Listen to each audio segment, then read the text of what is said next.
Every morning my wife forces me to stand in front of our bathroom mirror and apologize to it for being ugly. She films it and calls it reality therapy. I'm starting to think this might not be helping me, asterisk asterisk. Hey Reddit. I'm writing this at 3 a.m. because I can't sleep and I need to get this off my chest. I've been married to Sarah for 4 years now, and for the past 2 years she's been making me do something that's starting to feel really wrong, but I can't tell if I'm overreacting. Every single morning, without fail, Sarah wakes me up at 6:30 sharp. Not with a gentle shake or a kiss like she used to, but by yanking the covers off and saying, "Time for your session." She leads me to our bathroom mirror, positions me directly in front of it, and makes me say the same thing every day. "I'm sorry, mirror, for making you reflect something so disgusting. I'm sorry you have to show the world how ugly I am." She records it on her phone. Every single day. When I first started questioning this routine about 6 months ago, Sarah explained that it was reality therapy, a technique she learned from some online wellness community. She said I needed to accept my truth and stop living in denial about my appearance. According to her, this daily ritual would help me become more humble and self-aware.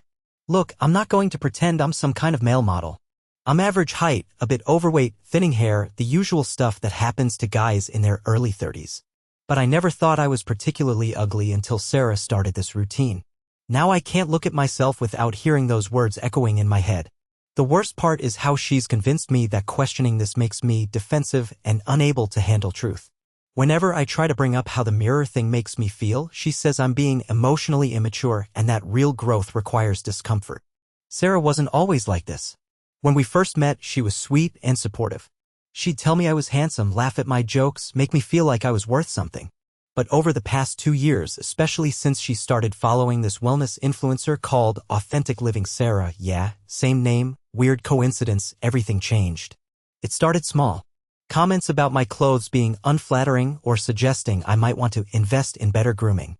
Then it escalated to her wanting to help me see myself clearly because apparently I had unrealistic self-perception. The mirror ritual began as a 1-week experiment but somehow became permanent. She's got a whole collection of videos now. Hundreds of them. Sometimes she watches them back during dinner, nodding approvingly when I look particularly defeated or when my voice cracks with emotion. She says it's tracking my progress, but I don't know what progress she's tracking because I just feel worse every day. My friends have started noticing changes in me.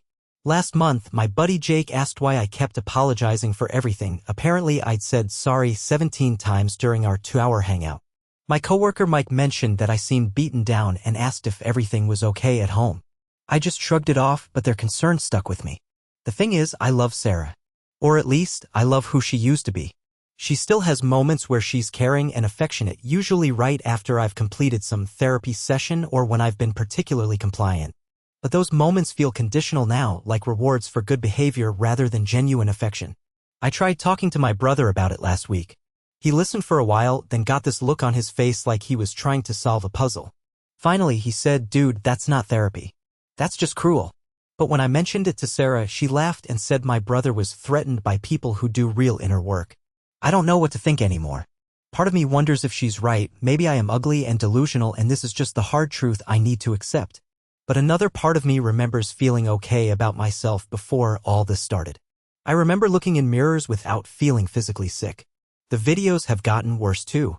She started sharing them in her wellness group chat, something she calls accountability partnerships. Apparently, other members share their own truth-telling videos and they all comment on each other's progress. Sarah told me some of the women in her group think I'm making real breakthroughs and that I should be grateful to have someone who cares enough to help me grow. I asked her to stop filming once, about 3 months ago. She got so upset that she didn't speak to me for 4 days. She slept in the guest room, ate meals alone, and acted like I didn't exist. On the 4th day, she came to me crying, saying she was just trying to help and that watching me live in delusion was painful for someone who loves me. She said if I really loved her, I'd trust her judgment and stop being resistant to growth. I caved. I always cave. Now I'm sitting here at 3 a.m. scrolling through Reddit because I can't sleep and I'm wondering if I'm losing my mind. Is this normal? Do other couples do things like this? Am I really as ugly as Sarah says and she's just the only one honest enough to tell me? I need advice, Reddit.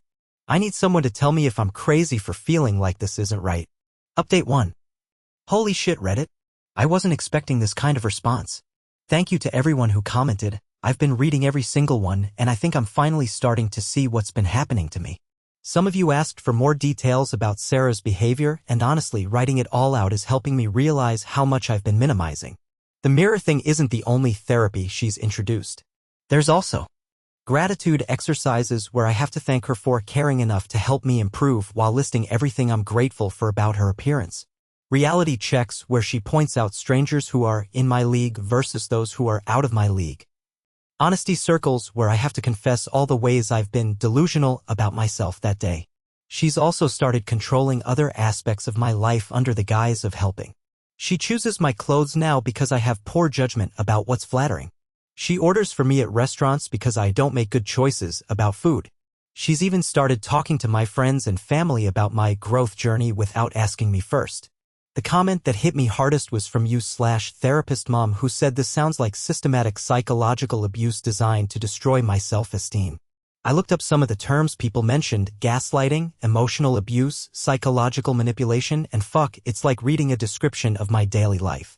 But here's the thing that's really messing with my head. Sarah genuinely seems to believe she's helping me. She's not cackling evilly or anything. She talks about this stuff with such conviction, like she's discovered some revolutionary truth about personal growth. She shows me articles from her wellness community about radical honesty and ego dissolution. She cries sometimes when she talks about how hard it is to love someone through their resistance to truth. Is it possible for someone to be abusive while genuinely thinking they're being helpful? Because that's what this feels like. I've been trying to remember what I was like before all this started, and it's scary how much I've changed. I used to be pretty confident, actually. I had no problem talking to strangers, I'd crack jokes, I felt comfortable in my own skin. Now I can barely make eye contact with people because I'm convinced they're all seeing the same disgusting person Sarah sees. Several people suggested I talk to a real therapist, and I think that's what I need to do. But I'm terrified Sarah will find out and see it as another sign of my resistance to growth.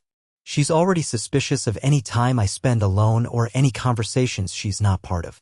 I called my health insurance today to find out about counseling coverage. It's a start. The other thing that's been weighing on me is the question of whether I should just leave. Some of you said I should pack my bags and run, but it's not that simple. We have a house together, shared finances, a dog we both love. And despite everything, I still have feelings for her. The person she was anyway. More than that, I'm scared of what leaving would mean. What if she's right about me? What if I'm ugly and delusional and no one else will ever love me? What if I'm throwing away the only person who cares enough to tell me the truth? God, even writing that makes me realize how fucked up my thinking has become. I'm going to try to find a therapist this week. I need to talk to someone who can help me figure out what's real and what isn't. Because right now, I honestly don't know. Update 2. It's been 3 weeks since my last update, and I'm writing this from my brother's couch. A lot has happened. I found a therapist, Dr. Martinez, and had my first session 8 days after my last post. I was so nervous I almost turned around and left the parking lot twice. But I made myself go in. Dr. Martinez was nothing like I expected. She didn't immediately start analyzing me or making me face hard truths about myself. Instead, she just listened. For the first time in years, someone listened to me talk about my feelings without telling me I was wrong to have them. When I described the mirror ritual, she didn't nod approvingly or suggest ways to make it more effective. She looked genuinely disturbed. She asked me how the ritual made me feel, and when I said terrible, she said, "That's completely understandable. What you're describing is psychological abuse." Hearing a professional say those words out loud was like something clicked into place. I wasn't crazy. I wasn't being oversensitive. This wasn't normal. Dr. Martinez helped me understand that real therapy, real growth, doesn't involve systematic humiliation. It doesn't require someone to record your lowest moments or force you to degrade yourself. She said healthy relationships involve supporting each other's self-esteem, not destroying it. I started seeing her twice a week. In our sessions, we worked on something she called reality testing, learning to trust my own perceptions again instead of constantly deferring to Sarah's version of reality. We talked about how abusers often convince their victims that the abuse is for their own good or to help them grow. The breakthrough came during our 4th session. Dr. Martinez asked me to describe myself as I was before I met Sarah. As I talked about my old confidence, my friendships, my sense of humor, she asked, "What happened to that person?" I realized that person was still there, buried under 2 years of being told he was disgusting and delusional. And I wanted him back. But Sarah wasn't making this easy. She'd become suspicious of my therapy appointments, demanding to know what Dr. Martinez and I talked about. When I tried to set boundaries, saying our sessions were private, she accused me of hiding things and working against our relationship. The mirror ritual became more intense. Instead of just apologizing once, she started making me repeat it until I sounded sincere. She'd critique my tone, make me start over if I wasn't connecting with the truth of what I was saying. The breaking point came 2 weeks ago. I'd had a particularly good session with Dr. Martinez where we talked about my right to refuse degrading treatment. I came home feeling stronger than I had in months. That morning when Sarah tried to lead me to the bathroom mirror, I said, "I don't want to do this anymore." She stared at me like I'd spoken a foreign language. "What do you mean?" "I mean, I don't want to do the mirror thing anymore. I don't think it's helping me." What happened next was terrifying. Sarah completely lost it. She started screaming about how ungrateful I was, how I was throwing away all the progress we'd made, how I was choosing delusion over growth. She accused me of letting Dr. Martinez poison my mind against her. But the worst part was when she said, "Fine. If you want to live in fantasy land, look at yourself without my help." She dragged me to the mirror and started screaming at my reflection, "Look at yourself. Really look. You're disgusting. You're pathetic. No one else will ever love something like you." I looked at myself in that mirror, and for the first time in 2 years, I didn't see a monster. I saw a tired, sad man who'd been beaten down by someone who claimed to love him. And I felt something I hadn't felt in so long, anger. I told her to stop. She didn't. I walked away and she followed me, still screaming about my appearance, my delusions, my ungratefulness. She said she'd been wasting her time trying to help someone who didn't want to be helped. I packed a bag and left that day. I've been staying with my brother ever since. Sarah has been calling and texting nonstop. The messages started with anger, telling me I was making a huge mistake, that I'd come crawling back when reality hit. Then they shifted to sadness, long voice messages about how much she loved me and how she was just trying to help. Now they're back to anger, with threats about our house, our finances, our dog. I'm scared, Reddit. I'm scared about the practical stuff, where I'll live, how we'll divide our assets, what happens to our dog. But I'm also scared about whether I'm making the right choice. Even after everything, part of me still wonders if Sarah was right about me. What if I am ugly and delusional? What if I just threw away the only person who loved me enough to tell me the truth? Dr. Martinez says these doubts are normal for abuse victims. She says it takes time to rebuild your sense of reality after someone has spent years dismantling it. She reminds me that love doesn't require humiliation, that healthy relationships build you up instead of tearing you down. I've started looking at myself in mirrors again, really looking, not just glancing. And you know what? I see an ordinary guy. Not a male model, but not a monster either. Just a normal person who deserves to be treated with basic dignity. I'm going to keep seeing Dr. Martinez. I'm going to figure out the legal stuff with the house and finances. I'm going to rebuild my life and my sense of self. It's terrifying, but for the first time in 2 years, I feel like I'm moving towards something good instead of just enduring something bad. Final update.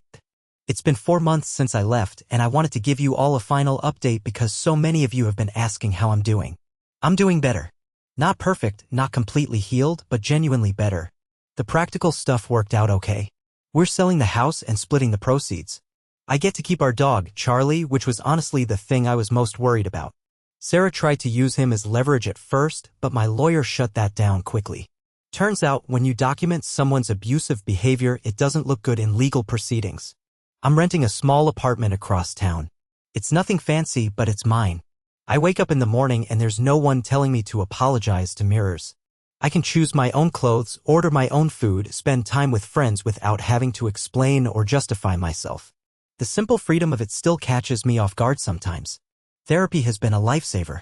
Dr. Martinez and I still meet weekly and we've made huge progress. I'm learning to trust my own perceptions again, to recognize manipulation tactics, to set healthy boundaries. She helped me understand that what Sarah did wasn't just mean, it was a systematic campaign to destroy my self-worth so I'd be too broken to leave. The hardest part has been dealing with the self-doubt. Even now, sometimes I catch myself in a mirror and hear Sarah's voice telling me I'm disgusting. But I'm getting better at recognizing those thoughts as her voice, not mine. Dr. Martinez taught me to ask myself, is this thought helping me or hurting me? Does it come from love or from fear? I've reconnected with friends I'd lost touch with during my marriage. Turns out, when you're constantly being told you're worthless, you start avoiding people who might see you as valuable. Jake and Mike have been incredibly supportive. They've helped me remember who I was before Sarah, and they're helping me figure out who I want to be now. Dating feels impossible right now, which is probably for the best. I need to keep working on myself before I can be healthy in a relationship. But for the first time in years, I can imagine a future where someone might love me without requiring me to hate myself. Sarah still contacts me occasionally. The messages have gotten weirder over time. She started sending me articles about how to recognize when you're being manipulated by therapists and the dangers of feminist mental health propaganda. She's apparently doubled down on her wellness community and is now some kind of leader in their radical honesty movement. Sometimes she sends me photos of the mirror in our old bathroom with messages like, "This is still waiting for you when you're ready to face reality." Dr. Martinez has helped me understand that this is just another attempt at manipulation, but it still creeps me out. The strangest thing is that I don't hate Sarah. I feel sorry for her. I think she genuinely believed she was helping me, which in some ways makes it worse. She's so lost in her own delusions about truth and growth that she can't see the damage she was doing. I hope she gets help someday, but that's not my responsibility anymore. I've learned so much about myself through this process. I've learned that I'm stronger than I thought, that I deserve to be treated with kindness, that love doesn't require self-destruction. I've learned to recognize red flags, to trust my instincts, to value my own well-being. To anyone reading this who sees themselves in my story, you're not crazy. You're not oversensitive. You deserve better. It's scary to leave, but it's scarier to stay and lose yourself completely. I still go to therapy. I still have bad days. I still sometimes wonder if I made the right choice. But I'm not apologizing to mirrors anymore. I'm not recording videos of my own humiliation. I'm not living in fear of someone who claims to love me. That's not a small thing. That's everything. Thank you, Reddit, for helping me see the truth when I couldn't see it myself. You probably saved my life. Take care of yourselves out there. You deserve love that builds you up, not love that tears you down. Peace.